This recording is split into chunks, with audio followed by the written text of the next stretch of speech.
5ই জুলাই 2024 ঢাকা বিশ্ববিদ্যালয়ের কেন্দ্রীয় গ্রন্থাগারের সামনে সকাল থেকে জমতে শুরু করলেন শিক্ষার্থীরা। কোনো রাজনৈতিক ব্যানার নেই, কোনো দলীয় পরিচয় নেই, শুধু একটি সাধারণ পরিচয়, বৈষম্যের শিকার তরুণ।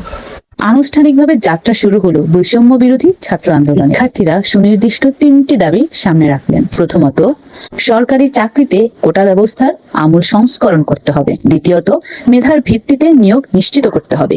তৃতীয়ত, 2018 সালের কোটা বাতিলের পরিপত্র পুনর্বহাল করতে হবে। ঢাকার বাইরে বুয়েট, জগন্নাথ, চট্টগ্রাম ও রাজশাহী বিশ্ববিদ্যালয় থেকেও সংহতি জানানো শুরু হলো। সোশ্যাল মিডিয়ায় ছড়িয়ে পড়তে লাগলো আন্দোলনের খবর।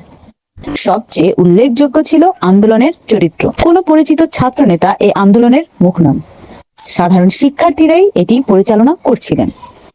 এই অরাজনৈতিক পরিচয়ই দ্রুত সাধারণ মানুষের সহানুভূতি জানল। 5ই জুলাইয়ের এই ছোট্ট জমায়েত তখন কেউ বড় চোখে দেখেনি, কিন্তু এই দিনটিই ছিল সেই ঐতিহাসিক যাত্রার প্রথম পদক্ষেপ, যা কয়েক সপ্তাহ পরে পুরো বাংলাদেশ বদলে দেবে। এই আন্দোলন কিভাবে একটি বিশ্ববিদ্যালয় থেকে সারা দেশে ছড়িয়ে পড়লো, কাল জানাবো সেই গল্প। ধন্যবাদ।